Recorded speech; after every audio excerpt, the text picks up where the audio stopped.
नमस्कार, खमा गणी, जय श्री कृष्णा। आज हम बातचीत करेंगे सूर्य के गोचर के बारे में। 15 जून को सूर्य अपनी वृषभ राशि को छोड़ करके मिथुन राशि के अंदर आ रहे हैं। मिथुन बुध की राशि है और बुध सूर्य के परम मित्र हैं। तो ऐसी परिस्थिति में अगर देखा जाए तो ये गोचर कुछ खास होने वाला है। आप देखिए 12 राशियों पर इस गोचर का प्रभाव पड़ेगा। आप लोगों ने देखा होगा कि सूर्य का गोचर सबसे ज्यादा महत्वपूर्ण माना जाता है और सूर्य का गोचर प्रति माह होता है। इस बार सूर्य मिथुन राशि में आ रहे हैं, ये मिथुन संक्रांति कहलाती है। अब देखिए 15 तारीख के बाद में अगले महीने जुलाई के अंदर 16 तारीख को सूर्य जो है कर्क राशि में आएंगे, ये कर्क संक्रांति कहलाएगी। सूर्य के बारे में एक स्पष्ट बात बता दूं, सूर्य हमारे पिता के कारक है, हमारे यश मान और प्रतिष्ठा के कारक होते हैं, हमारी आत्मा के कारक है, हमारे आत्मबल के कारक है। सूर्य को ग्रहों का राजा कहा जाता है क्योंकि सूर्य एकमात्र ऐसे ग्रह है वो जो सभी ग्रहों को प्रकाशित करते हैं, क्योंकि सूर्य के पास अपनी खुद की ऊर्जा है जबकि अन्य ग्रहों के पास अपनी ऊर्जा नहीं है। तो सूर्य के अंदर तो दम है, इसलिए देवताओं के इस राजा सूर्य के बारे में हमें बहुत ज्यादा ध्यान देना चाहिए। और सूर्य जा रहे हैं बुध के घर में। बुध को ग्रहों का राजकुमार कहा जाता है, यानी राजा चले राजकुमार के घर पर। तो देखिए 12 राशियों पर इसका क्या प्रभाव पड़ता है। मैंने अपने पहले वाले वीडियो में मेष, वृष और मिथुन के बारे में बता दिया था। आज हम चर्चा करेंगे कर्क राशि के बारे में। कर्क राशि के अंदर अगर हम देखें तो सूर्य जो है आपकी चंद्र राशि से दूसरे घर के स्वामी होते हैं। दूसरा घर होता है आपके धन का, आपके कुटुंब का, आपकी वाणी का। तो यहां से ये सूर्य जो है आपकी कुंडली के 12वें घर में आ रहे हैं। 12वां घर है हमारी विदेश यात्रा का, दूर यात्राओं का, एक्स्ट्रा एक्सपेंडिचर का, नींद का और आलस्य का। सूर्य जब इस घर के अंदर आते हैं तो आपको सबसे पहले तो ध्यान रखिए, हो सकता है कि आपको किसी विदेश यात्रा का सौभाग्य मिल जाए। अगर आप विदेश ना जाएं तो अपने देश के अंदर ही आपको दूर यात्रा का सौभाग्य जरूर मिलेगा, लेकिन आपका खर्चा बढ़ेगा। तो आपको अपने खर्चे के ऊपर, एक्स्ट्रा एक्सपेंडिचर के ऊपर कंट्रोल रखना है। इस बात का आप ध्यान रखिए। थोड़ा बहुत परिवार के सदस्यों से आपका मतभेद रहेगा, वैचारिक मतभेद की स्थिति उत्पन्न होगी, वो आपकी नेचर के कारण होगी, लेकिन आपके भाई बहनों से संबंध अच्छे बनेंगे।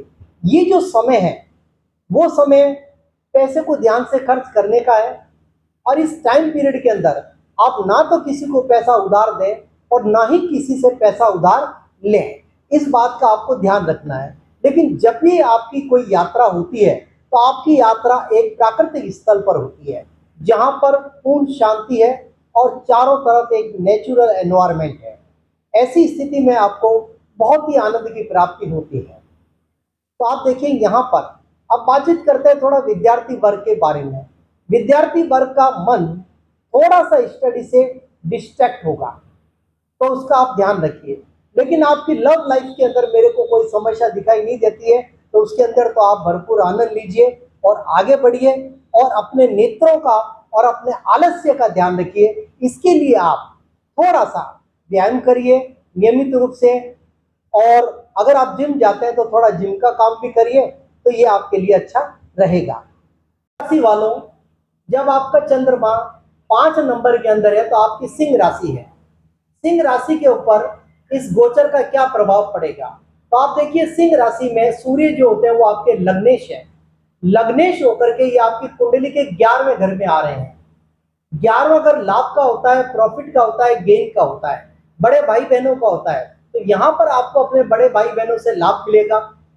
आपको अगर आप व्यापार में हैं तो आपको लाभ की स्थिति पैदा होगी, आपको अच्छा प्रॉफिट मिलेगा। अगर आप नौकरी में, चाहे वो सरकारी हो चाहे प्राइवेट हो, तो इस समय आपके योग बनते हैं प्रमोशन के। तो मेरे को ऐसा लगता है आपका प्रमोशन भी हो सकता है, और प्रमोशन के साथ में आसपास या सेम ऑफिस के अंदर किसी अलग डिपार्टमेंट में आपके ट्रांसफर के योग भी नजर आते हैं। तो आप थोड़ा सा ध्यान रखिए, अगर आपका ट्रांसफर भी होता है तो वो आपके लिए अनईजी नहीं रहेगा, आपके लिए लाभदायक रहेगा। लेकिन यहाँ पर आपके एक्स्ट्रा इनकम के सोर्सेज बढ़ते हैं, इसलिए आप इसका ध्यान रखिए।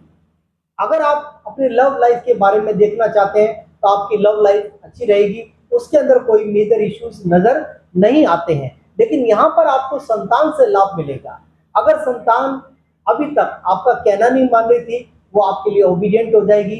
हो सकता है उसका कोई रिजल्ट, नौकरी का या स्टडी का कोई रिजल्ट बहुत अच्छा आ जाए, वो आपको खुशी प्रदान कर दे, तो संतान से आपको खुशी प्राप्त होती है। ये टाइम पीरियड बहुत अच्छा है आपके जीवन के अंदर, इसलिए आप इस समय का भरपूर लाभ उठाइए और पूरी चेष्टा करिए कि आप इसका लाभ 100% प्राप्त कर सकें। कन्या राशि के बारे में बातचीत करेंगे। अगर आपका चंद्रमा 6 नंबर के अंदर है तो ये आपकी कन्या राशि है। कन्या राशि से अगर मैं देखूं तो द्वादश भाव का स्वामी बनता है सूर्य, और ये आपकी कुंडली के दशम भाव के अंदर आ गए हैं। दशम भाव हमारे नौकरी का है, जॉब का है और आपके व्यापार का है। तो यहाँ पर एक बात तो निश्चित है कि सूर्य का यहाँ पर आना आपको कोई प्रमोशन के योग बनाता है। हो सकता है कि आपके सैलरी के अंदर कोई हाइक मिल जाए, आपको एक अच्छा पद मिल जाए, आपका ट्रांसफर किसी दूसरे शहर में हो जाए, इस बात का ध्यान रखिए। लेकिन यहाँ पर एक बात ध्यान रखिए कि आप एक अच्छी ऊर्जा के साथ में काम करेंगे, आपके अंदर आत्मविश्वास बढ़ा रहेगा, और आत्मविश्वास के साथ जब आप काम करेंगे तो आपके अपने बॉस से संबंध बहुत अच्छे रहेंगे, आपके सीनियर जो अधिकारी हैं वो आपसे प्रसन्न रहेंगे। तो ये योग तो आपके लिए बहुत ही बढ़िया है। लेकिन यहाँ पर अगर मैं आपके पारिवारिक जीवन के अंदर मैं देखूं तो पारिवारिक जीवन भी बहुत अच्छा रहता है। आपको अपने जीवन साथी से भरपूर लाभ मिलता है, प्रेम मिलता है। लेकिन यहाँ पर एक बात ध्यान रखिए, जब भी आप कोई कर्म करते हैं, नौकरी करें, व्यापार करें, इसके अंदर आप अपने पिता की सलाह जरूर लें, क्योंकि पिता की सलाह लेने से आपको भरपूर फायदा भी मिलेगा और उनकी सलाह आपके लिए बहुत ही ज्यादा पॉजिटिव रहेगी। तो इस परिस्थिति का आप पूरा ध्यान रखें। लेकिन यहाँ पर मैंने एक अनुभव लिया है कि ये सूर्य जब दशम में आते हैं तो यहाँ पर कुछ समय के लिए बुधादित्य योग बनाएंगे और कुछ समय के बाद में गुरुदित्य योग भी बनेगा। तो ऐसी परिस्थिति में थोड़ा बहुत माता पिता की सेहत में उतार चढ़ाव रहेगा, तो इस परिस्थिति का आप थोड़ा ध्यान रखें, और बाकी कोई बड़ी समस्या नहीं है। अब आता है हमारे पास रेमेडी का पार्ट। देखिए, सूर्य का परिवर्तन हो रहा है। सूर्य के लिए सबसे बढ़िया रेमेडी होती है सूर्य नमस्कार करें, भले ही आप 5 बार करें और सूर्य के मंत्रों का जाप करें, सबसे बढ़िया उपाय। सूर्य भगवान को रोजाना अर्घ दें, तांबे के लोटे में जल डाल करके रोजाना अर्घ दें, बहुत ही बढ़िया रहता है। आदित्य हृदय स्तोत्र का पाठ करें, ये सबसे बढ़िया है। इसके अलावा बाकी कोई रेमेडी के बारे में मैं आपको नहीं बताऊंगा, क्योंकि ये सामान्य रेमेडीज है जिसको एक आम जन आसानी से कर सकता है। तो यही रेमेडीज हमारे ऋषि मुनियों ने बताई है, हम इसी को फॉलो करें तो हमारे लिए बेटर रहेगा। अब अंत में मेरा आप सभी से विनम्र निवेदन, मेरे चैनल को सब्सक्राइब करिए, शेयर करिए, अपने अच्छे कमेंट्स दीजिए। नीचे मेरे व्हाट्सएप नंबर दे रखे हैं, उनमें से आप क्या करिए, व्हाट्सएप नंबर डायल करिए और आप अपना एक मनपसंद क्वेश्चन मेरे से निःशुल्क पूछ सकते हैं। और क्वेश्चन पूछने के लिए आपको अपनी date of birth, birth time and birth place डालना बहुत जरूरी है। ये सब अगर आपने लिख दिया तो मैं आपके एक प्रश्न का उत्तर 2-3 दिन में जरूर दूंगा। और मेरे प्यारे दर्शकों, बहुत सारे लोगों ने मेरे से इससे फायदा उठाया है, आप भी इसका फायदा उठाइए। एक प्रश्न पूछिए, कोई संकोच मत करिए, कोई अपने अंदर मन के अंदर कोई जो घबराहट होती है कि हम कैसे पूछें, शर्म आती है, थोड़ी शंका लगती है, इसको मिटा दीजिए, निष्संकोच होकर के पूछिए प्रश्न। मैं आपके एक प्रश्न का जरूर उत्तर दूंगा। धन्यवाद।